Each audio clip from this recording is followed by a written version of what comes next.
Okay guys, welcome back to another video by me. I'm Yifeng.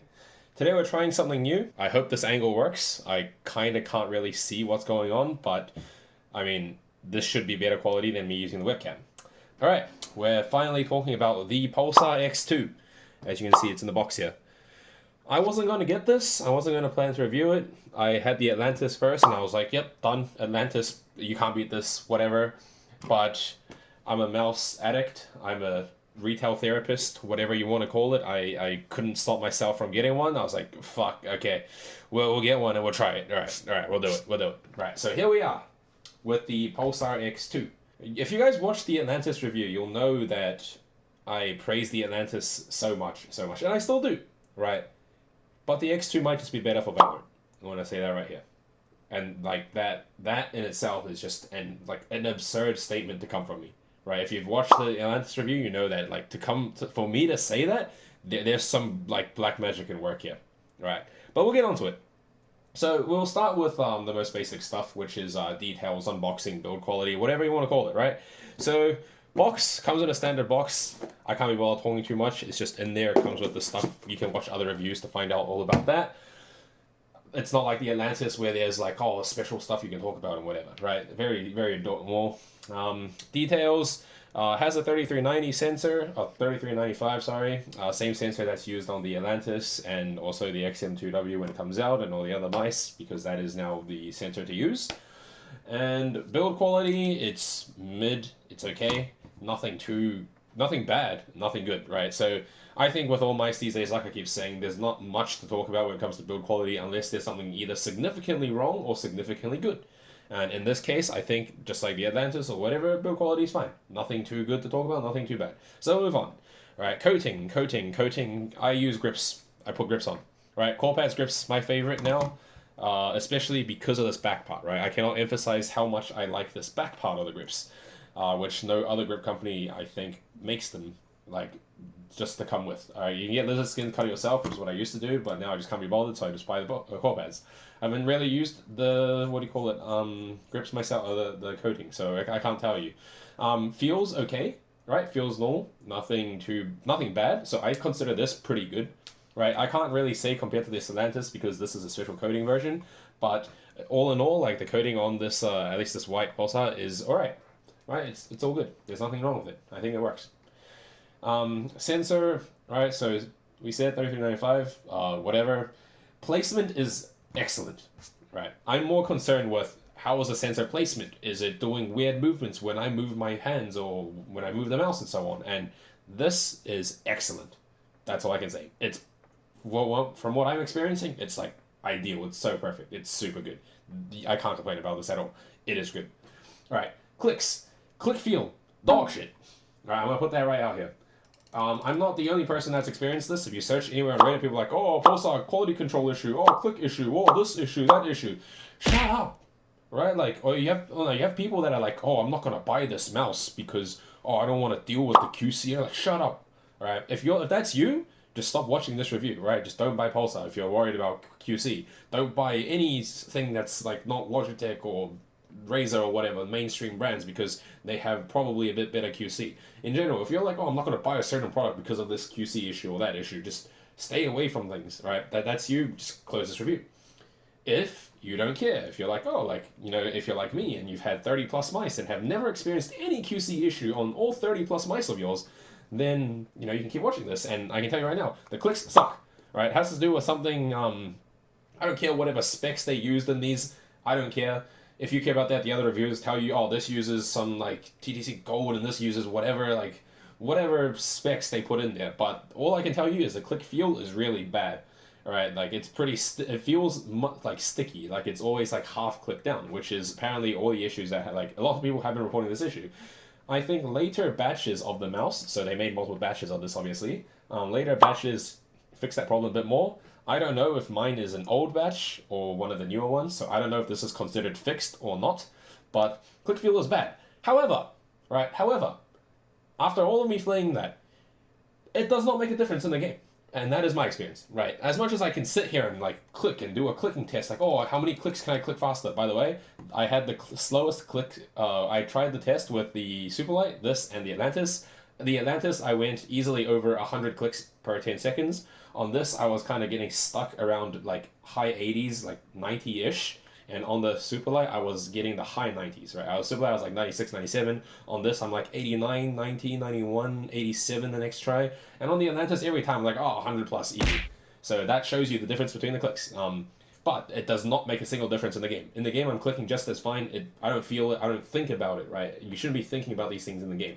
The important part of the game, in-game performance, is that like you shouldn't be able to think about your mice. If the mouse is good, you'll have that confidence that I can do this. Whereas if there's a point like, oh, I might overflick or whatever, there is something wrong with the mouse or something wrong with the combination of the stuff you're using that's giving you that low confidence, which is what actually happened a lot of the time when I was using the Starlight 12.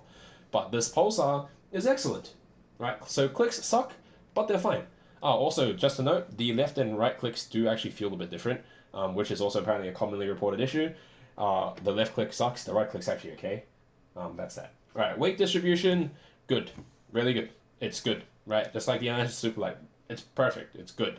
As for weight, it's like 55, 56 grams. So same thing as the Atlantis and a lot of like the other mice these days. Skates. This is where the important thing is, right? I immediately ripped off the stock skates. So I do not actually have the stock skates to tell you how good or bad they were.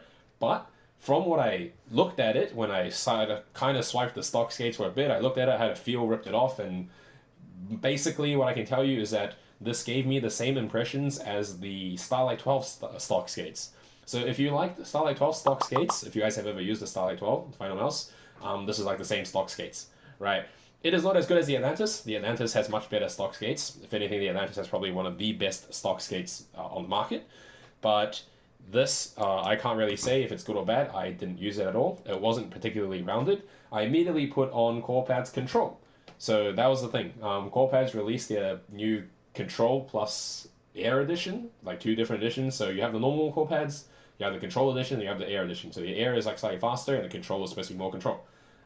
If you guys know me, I am a control freak, so I wanted to try the Control because I've always used the normal Corepadz, which I thought were the more controllable aftermarket. So now I can safely say that Corepadz Control is my new go-to skates. Also to note, Control is not available for the Atlantis just yet, which is why there's only only the normal Corepadz on there. Anyway, Corepadz Control on this works excellent. And lastly, I guess kind of has to do with skates and shape. And to why I say this is perhaps the better, like this feels even better to play in Valorant than the Atlantis.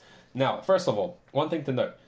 On the Pulsar, the skates area is much bigger. I don't know if so you can see that in the camera, right? The front of this mouse is a much bigger padded area, and the back is like this, right? The center's got the center skates, the bottom is this curled one, and the top is that flatter part. So this front part is really like the Superlight, except for not as big. It's like half the size of the Superlight, but it's also kind of big. If you look at it, like for example, the Atlantis, it's like tiny compared to the Pulsar, right? And now the other thing is the hump on this mouse on the Pulsar is a bit further, is really far back, and it slopes super hard down the front. What does that do? That means that your fingers are more close to each other, right? First of all, the hump is further back, so it's actually pushed into your palm, just like how you guys might experience with a Superlight. And now the next thing is that because it's super sloped, even though the sides are flat, because it's so sloped, your fingers are super close together, like you're pinching the mouse.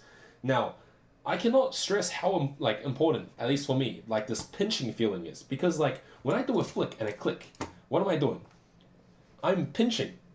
That's it, right? You click down by pushing your finger down to click the button. You're doing your side movements by pinching the mouse from a side perspective, right? So as soon as you do a flick and click at the same time, what are you doing? You're moving and you're doing this, right? This is the action. And this flat low profile combined with the flat sides, you just get to do this, right? This gives you ultimate stability for doing that, and the palm and the hump in the back is good for that as well. So while this mouse is like, oh, the sides are flat, whereas something like the Atlantis, the sides are not flat, they're kind of curved. This just makes it that, like, the short summary I can give is that every issue I complain about the Superlight, I'm like, oh, you can't really do this grip, any grip really well. You can't micro adjust because of the design.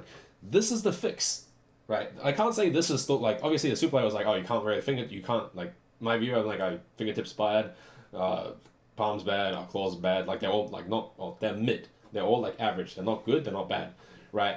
This is designed for claw. So this is if you took the Superlight, remodeled it to be perfect for claw, and you get this, right? So this fixed every issue with the Superlight that I had for claw grip. I'm like, yeah, you can't really micro adjust it. Well, bang, magic, right? And the other thing I talk about is that, why is it like that? Because when I press down on a certain mouse, right, depending where you hold it, you click down, the front here is not as sloped. And because the sides are flat, when you press on it, it moves horizontally perfectly. Whereas now, a major flaw, for example, on the Atlantis that I've come to realize is that the Atlantis has these curved sides, right? They're grooved. What it does is the top is actually wider than the base. So it's, from the sides, it's going like this, right? It's going from wider up the top to slimmer down the bottom, right? Now, what happens when you, that means your fingers are not perfectly sideways pushing, but when you push the mouse, right, when you grip it and you do movements and you grip hard, right, because your finger is slightly angled upwards to account for that groove, right? If the groove was like this, or like, let me see, on that side it'll be like this, and my finger is pushing here, my thumbs, whatever, right? It's like slightly horizontal, but there's also force going slightly vertical. I'll talk more about that in a direct comparison video, which I will film between these two because people will be asking me, and kind of act as a follow-up re-review of the Atlantis and some major flaws in the Atlantis that I have come to realize. Do not get me wrong, this is still, I have bias towards this mouse. I still like this mouse. I want this to be the best mouse, but I can't deny that when this one performs better in-game, this is the better performer. Now, it's not to say this sucks, or this is bad, or this performs bad, right? If I didn't have the X2, the Atlantis is still the one, right? And this is for Valorant. I haven't tested it enough in the other games, but I can safely say that maybe in the other games this will be better. But until then, at least for so far on this like tack flick or high precision controllable situation, this is the one. And that attributes to this flat side, making sure that all your movements are perfectly horizontal. There's no wobble, right? There's no wobble. Look at this. Right, I don't know if you guys can see this, but this mouse does this super easily. This mouse does not, right? It does not, it barely lifts off. This one, you can literally, like, I'll do this, I'll do a flick, and then the mouse kind of like lifts off the table. This one, you do that flick, it stays perfectly flat. You can feel the flatness in the front, making sure that you have all that control, and you can stop, and there's no, as you try to stop, because the mouse does a slight jiggle, your in-game crosshair does a tiny little movement, and that throws you off, which is what happens sometimes with this. Now, there's a lot of theories I have, which now I can like explain and run through in the other video that I'll make in comparison. But that's that so far. All you gotta know is that this is now the one, right? The skate design is much better than the Atlantis, in my opinion, and many other mice. I hate small skates. I think small skates, like, companies like to make skates on the back bigger and the front smaller because that's easier to do this, right? That's okay. I personally don't like them. And the trade-off for that is that, yes, you have more control by having, like, bigger skates in the front give you more control, which is what I like. Smaller skates in the front mean you get a lot more, like, micro-adjusting ability kind of thing, but it's really, really unstable. And like I keep saying, maybe for Valorant, not the move. For Apex Overwatch, could be the move, right? Or probably is a move, right? But they always like to do that. So good to see that in this case, Pulsar's actually kind of put the biggest skate in the front and the smallest skate in the back, although these two are pretty evenly sided. Now, one thing I didn't talk about, scroll wheel. Scroll wheel is good. It's fine. Clicks of side buttons are also okay, right? So side button click and scroll wheel is okay. I completely forgot to mention that. But you guys also know that's not really of importance to me. Otherwise, yeah, shape is great. Shape is great. The flat sides, this is not that wide, right? It's not wide, like, it's not super light width. So even though it's flat, it does not feel, it's not super wide, so it's actually okay. If you guys remember my old Twitch streams, I go next super wide. We made like we used 2 mice at once, but yeah. So this was actually like, this width is ideal. This is a really good width for it being to be flat, right? And then the height of the buttons where your fingers would rest by sitting on this mouse when you have your palm on the back, right? It's all relative. Where your palm is going to determine where your fingers are. Because if the hump was more forward, your fingers will have to either be even deeper or they'll be lifted higher and so on. But either way, like, the slope and the position of the hump and the height of the hump and everything, it's such a well-designed shape. Like, it looks so simple, right? But you guys have to understand how difficult it is to balance these things, right? To make sure that, like, oh, you know, like, by putting it 1 centimeter forward, 1 centimeter back, you have to alter everything else to make sure and maintain balance. And tuning balance is the hardest thing, right? It doesn't matter how simple the shapes of these mice look. Tuning balance is extremely difficult. And that's why, like, that's one thing that, like, as a mouse community, as a mouse market, and as mouse design has improved and grown over these past few years, you'll see that the designs and the balance and everything has gotten better and better and better, because people are now starting to realize how hard it is to balance and where the issues are, and they revamp their mice and do it and do this and do that, right? And that's why, like, even though Zowie was always a shape king, they're still, like, the newer Zowie mice are still being redesigned. They're still pumping out new shapes. You could say the same for Vaxi, which is old Zowie designers making new mice. Like, it's growing, and we're getting to a point where we're finally starting to reach that idealized, like, shape and so on. Like, people are, like, companies, designers, they're starting to understand. We're all understanding now, because at the start, if no one tried, no one knows, but now we know. So this is everything the Superlight should have been for a claw gripper, right? And if you're, like I keep saying, if you're a palm gripper, get something else. If you're a fingertip gripper, also get something else. Get something for fingertip. Get something ergo for palm. If you like the Superlight, but if you're a claw gripper on the Superlight, which most people probably are, unless you have really small hands or really big hands, you're like, oh, but, like, those issues you had with the Superlight, this is the fix, and this is crazy, right? This is crazy. Like I say, for comparisons, I'll make a direct comparison video between these two and explain flaws of the Atlantis / re-review. Please do not make that put you off from getting the Atlantis. This mouse is still, just getting a note, aside from shape, right, and, like, whatever, this mouse still beats this in every possible way. Better clicks, better packaging, better cable, better this, better that, better that. But shape is subjective, and whatever else is subjective. There's a chance you will like this better, right? But at this point, I think that unless you have really, really, really, really big hands, or you're permanently aggressive death clawing trying to choke this mouse, this is probably, like, the Pulsar X2 is probably a bit better of a choice. And, like, this is coming from me as a person with relatively bigger hands, right? I'm like 20.5 times 11.5 or something. Like, I kind of measured with, like, a ruler when I was at work, but that's that. This definitely feels a bit smaller, but I still, like, this is so much better for controlling. Every time I'm like, oh, flick, like, do this. I've never felt so pixel perfect, aside from the first time I ever started using an Artisan Zero, which is why I still worship that mousepad, is that it's so pixel perfect on every move. Every time I turn, right, I try to do a 180, I stop exactly there. Every time I do that flick, it stops exactly on his head, and I never get that slight overshoot, that slight jitter, jiggle, whatever. This is giving me pixel perfect. And that's the only time I've ever experienced pixel perfect, aside from when I first ever got the Artisan Zero.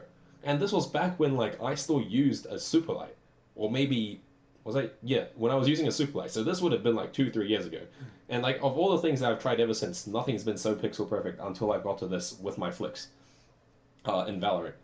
Other games I have yet to test more of, but so far for Val, like, this is now the one. Right? This is the one. This is the best shape I can say now, provided your hands will fit it. This is a medium-sized mouse, right? It's like medium-sized hands. So, like, if you have hands slightly smaller than mine, I said 20.5 times 11.5, slightly smaller, you'll still be fine, right? This is, yeah. Atlantis will feel a lot bigger. But yeah, I've never felt as pixel perfect and stable and in control as I have with this. Now, obviously, how does that translate to micro adjustments? Probably a bit less micro adjustable or this or that, but the stability and control factor goes to here. Alright, that's going to be this review. Hopefully I can sync the audio. Make sure you stay tuned for the comparison between these two, because I have a lot more now theories of mice as well that I need to start explaining between them and so on. But the short summary, buy the X2, get the grips and change the skates, and you should have yourself a really, really good mouse. Obviously what skates you buy should depend on the mousepad you're using as well, but you will be happy with this, right? You will be happy with this. I also, this gets the same recommendation tier as the Atlantis did. Alright, thank you guys for watching, and I'll see you in the next one.